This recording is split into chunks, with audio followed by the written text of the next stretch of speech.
Aynısını. Tamam, şimdi gelmene gerek yok. Bir tane daha geldi. Ufak ufak.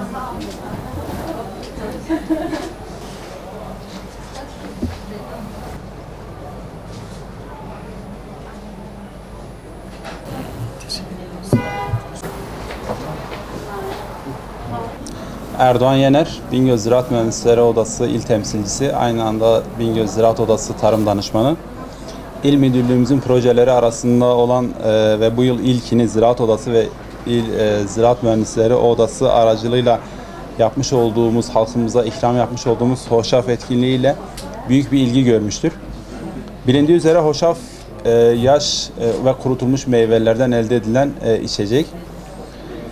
Vitamin ve mineral bakımından oldukça zengin olan bu içeceğimiz bu meyvelerin kaynatılması sonucu elde ediliyor. Mevsimli yaz aylarında doğada ve kendi bahçelerinden çiftçilerimizin toplamış olduğu ürünleri pazar sıkıntısı yaşanmadan, pazar sıkıntısını alternatiflerini geliştirerek bugün yapmış olduğumuz bu etkinliğin amacı ilimiz genelinde yaptığımız saha kontrollerinde üreticilerimizin bahçede yetişen ürünlerini meyve heba olmadan geri dönüşümü sağlamak amacıyla üreticilerimizin gelir desenlerini şekillendirerek, çeşitlendirerek artırmak amacıyla sağlıklı yerli içeceğimiz olan hoşaf kompostonun kafelerde ve diğer lokantalarda menüler yerini almasını sağlamaktır. Bugün burada bu mekanı açan değerli işletmemize de çok teşekkür ediyoruz. Kendileri bu ürünün halka sunulması amacıyla kafelerinde bu ikramı kabul ettiler ve bunun bir ilk olarak ilimize gerçekleştirdiler. Çiftçilerimize katkı olarak sunulan yapmış olduğumuz saha çalışmalarında ürünün dalda meyvelerin toplanmayışı sonucu heba olduğunu gördük.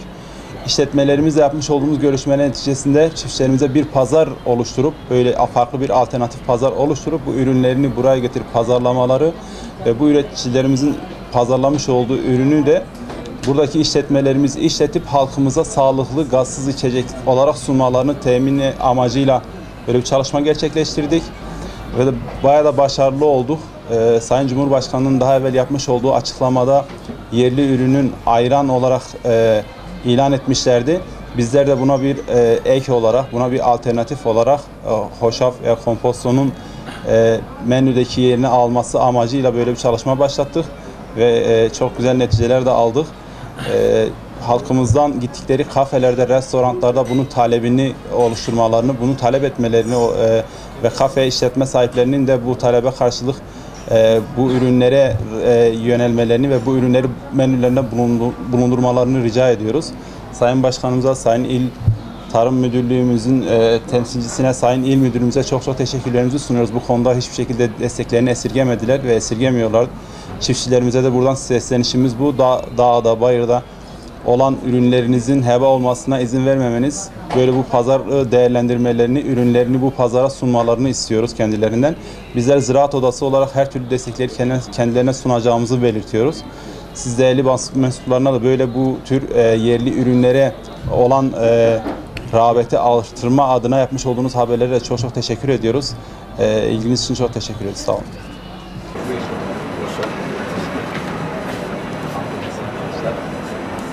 Bundan sonra gideceğiniz kafelerde hoşaf talep ederseniz hem çiftçimizin vermiş olduğu ürünlere pazar fiyatlı bir pazar oluşmuş olacak. Hem de sağlığınız için daha kaliteli, daha güzel ürünler tüketmiş olursunuz.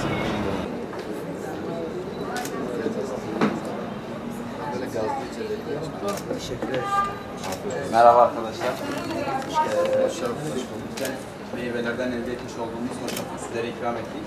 Bundan sonra gideceğiniz kafe ve restoranlarda bazı içeriklerin yerine böyle doğal hoşafları talep ederseniz biz hem çiftçimiz kazanmış olacak hem de sağlığımızı korumuş olacaksınız. Teşekkür ederim.